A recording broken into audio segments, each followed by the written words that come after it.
What's good, everyone? Welcome back to another replay review. We're in that comfortable space that is Halo 4. We're on Adrift, playing Regicide with Coldman443, who's using Jetpack, which I find to be a weird choice. More importantly, though, in this replay specifically, I want to use slow motion and freeze frames to talk about really individual moments and choices that I think matter. Take a look at the opponent on your left. He sees you lifting over, just like you see him. Now, twofold. Number one, you're one-shot. I think it's a mistake to push around this corner while in one-shot to engage with the player. Second of all, you must assume that he knows you're lifting over and is set up with the easy pre-nade, which is in fact what happens. So next time, maybe regain your shield and be prepared for that pre-nade. Alright, point number two, take a look at the OS on the screen. If you were to push OS right now, I guarantee you would have gotten the first OS of the game. Instead, you sort of make an arbitrary choice to just go back over the man cannon, and I'm not quite sure why. You could have had the free OS, you didn't get it, lesson learned. So be really cautious at the beginning of the game of just sort of sprinting to sprint. Try and move with purpose. Ah yes, our next portion of the game. Now, this one I'm going to break down specifically. How did that guy end up there? Well, it's actually quite simple. You saw the entire thing take place. The first nade that you throw while he's chasing you is a little bit early and a bit miscalculated. The second nade you throw is totally off the bat. So take a look here. He takes maybe a little bit of splash, but not a lot. The second nade was a bit more of a panic, and you ended up doing more splash damage to yourself than actually hitting him. Now, when you look on the radar, that OS guy is still chasing you, but it's as if the moment you round the corner and see these two players, you forget about him and immediately start putting shots downrange. Now, you will secure a kill, but you're not going to get the beginning momentum that's really crucial. You have Jetpack. Take a look at the route that I'm outlining right now. Jetpack up, and then go and engage these two players over there. That OS, well, it's going to run out. It's a timed event, and you don't have any nades left, which leaves you sort of in the dry, with not a lot of options to pursue the enemy. Now, one nade, two nade. Did we really get a lot of value from those nades? And the answer is not really. If you heard, there was a sniper shot, and we see the sniper rifle right in the scope. He blangs you right in the head. The only way you can sort of take on the OS player in that situation is if you had nades. But those two nades were gone right away. So let's take a look here. Jumping down on the king, same red player. You guys are really going back and forth here. And let's take a look at this one more time. First of all, how many shots connect here? Not enough. Second of all, the choice to reload here is incorrect. If you would have not reloaded and popped him the moment he was at the top of the lift, you wouldn't have died to his bolt shot, and he would have died to your shot. So be really careful. As a note, Adrift as a map has so many 90-degree corners and tight hallways that I think an ability like Thruster Pack is far superior to a Jetpack. Outside of the center room and the attics, you're not going to see much benefit from a Jetpack. That player using Jetpack to the poorest potential. Now, with a player pushing you and one-shot, I think your best option is actually to push down the hallway towards the lift.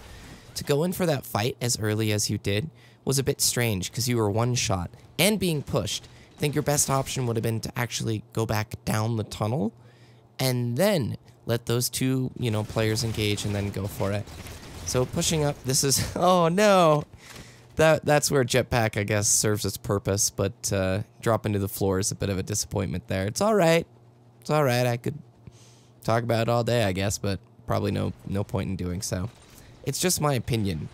With an armor ability like Thrust Pack, hey, I'm one shot, I can totally boost right behind where I need to. Now that OS was up for a little while. I'm glad you got the kill on the king, man, but you could have lost that OS in that time. Now here's where I really enjoy the next few minutes of gameplay, or about a minute. Your OS spree, I think, is really nice.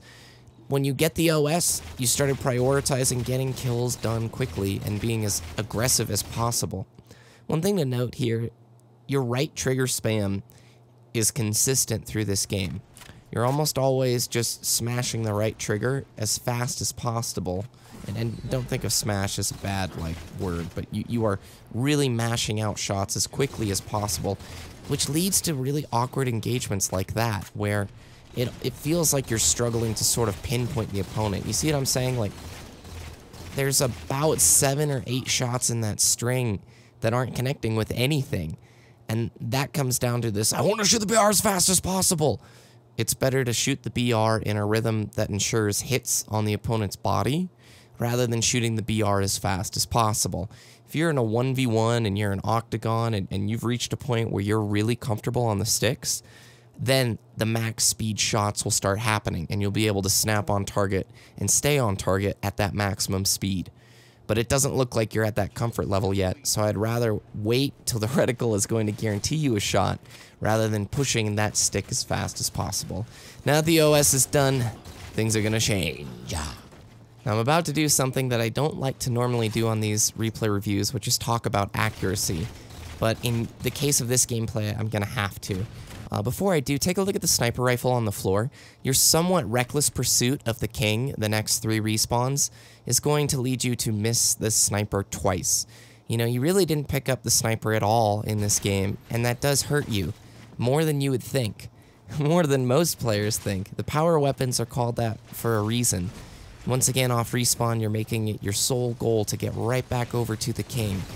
And again, we're one shot, getting ready to push into the fray when we don't need to. And after you kill this player, it's like, well, you didn't try and pick up the snipes and turn around and go for, you know, the quick shots. There's not a lot you can do in that situation, but these engagements, especially here, take a look at the accuracy. I know I'm fast forwarding a little bit, but this looks uncomfortable. It looks like you're really struggling to pinpoint shots on this player and to finish the kill.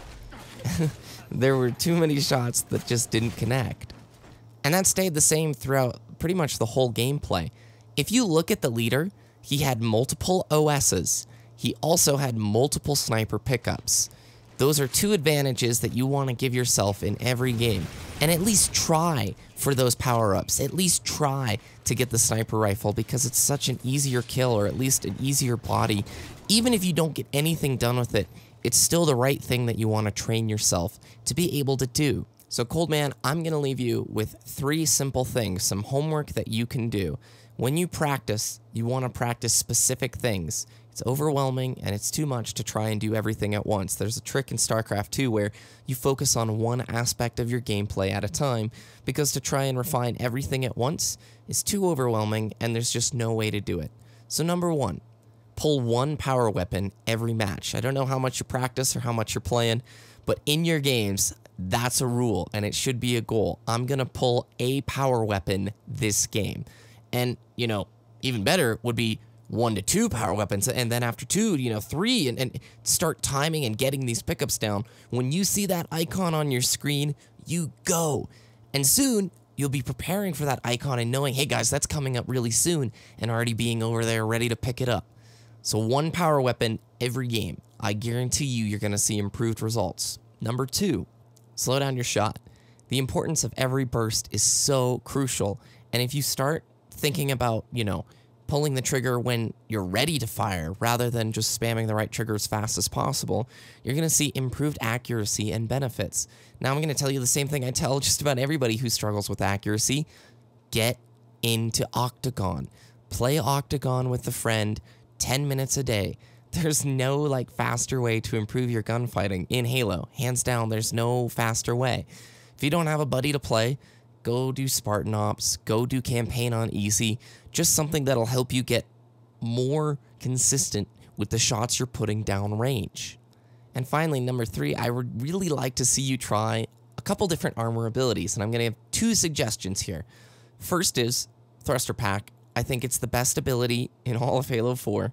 It's such a useful utility tool, great for escape, great for movement. Now the second one is regen. A lot of times in this gameplay, you are pushing into fights while one shot. If you want to play as aggressive as you were, a regen will allow you to enter fights with full shields. So right before you go around that corner, just pop the regen, you're back up to full, and then you're continuing the fight. Jetpack is a complex armor ability for players who have a really strong understanding of map knowledge. It's a powerful ability, I won't deny you that, but it's only powerful if you have a really good knowledge of how the map and traffic works. The accuracy could use some work. Map knowledge is tough. I think Adrift is a really challenging map to play on Halo 4, and I think that with different armor abilities, you would have excelled a little bit more than what you did in this game. The decision making, again, is something that we can always refine over time. Just be mindful of when you're entering an engagement as a one-shot player, or when you're lifting over and maybe when an OS guy is chasing you. Communication, non-existent for free-for-all, man. You're off the hook there. And handling pressure. This one goes back to slowing the shot down. And I think once you do that, you're going to see improved gunfights and a lot more comfort in 1v1 situations. Thanks, Coldman, for the replay. Feels good being back on Halo 4. Adrift is such a pretty map. Look at that big old sun right there. Also, Destiny the Show clan is live because the Destiny beta starts Thursday for us Xbox players. Info for that down below if you want to quest an adventure with the Destiny the Show crew. Let our army grow strong. I will see you later this week.